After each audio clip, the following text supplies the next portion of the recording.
To add some glucose syrup to my sugar that I have 1.5 cups on the stove, and then I have another 1/3 cup to put into the egg whites.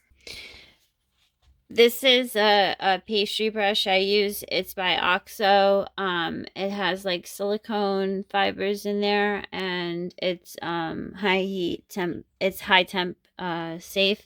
So I use that to butter down on the sides if there's crystals that build up on the sides from stirring.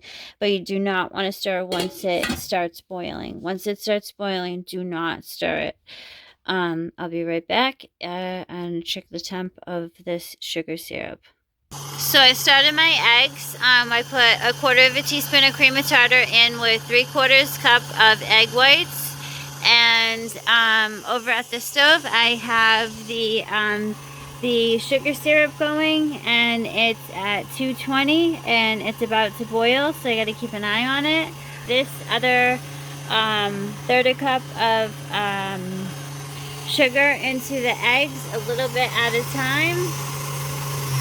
So I'm going to add a little bit right now. I'm going to add about half in. So I'm going to add about half in right now.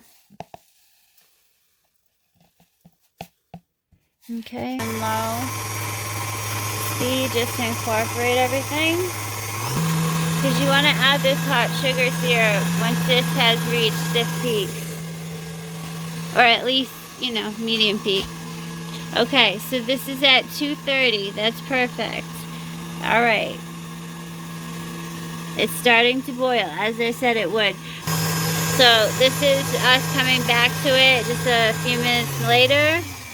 I'm going to add the other half of the sugar in here, and this is almost done.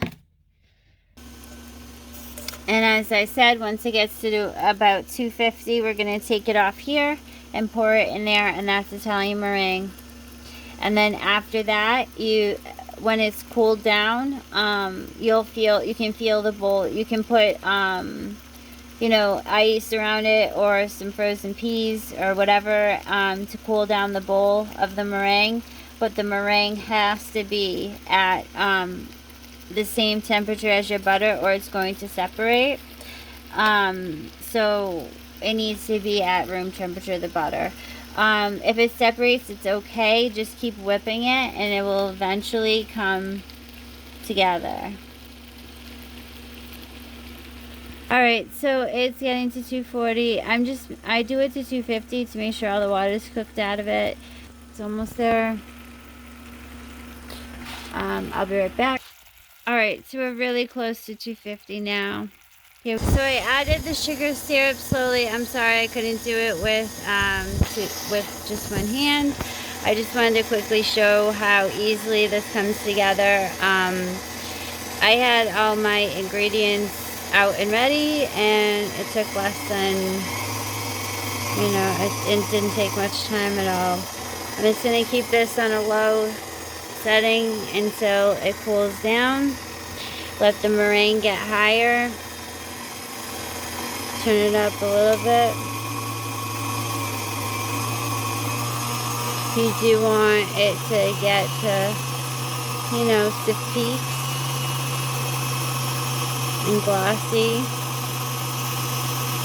See how it's starting to get really nice and glossy in the center? Alright, I'll come back in a little bit. It's getting to the point where I'm going to be adding butter soon. The meringue came out beautiful, nice and glossy. And now it'll become a buttercream.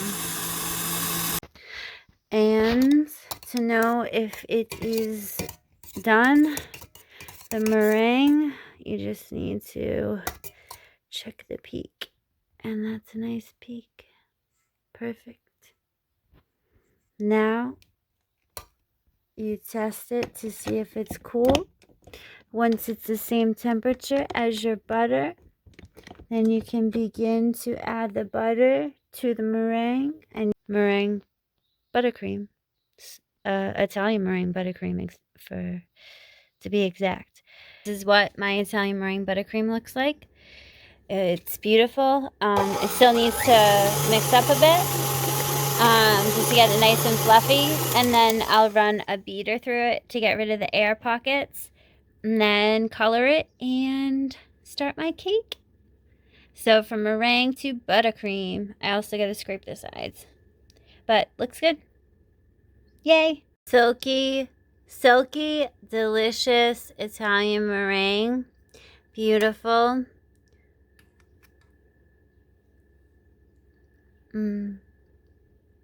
So light.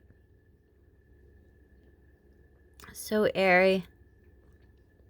So good. But don't eat it by the spoonful. Please don't.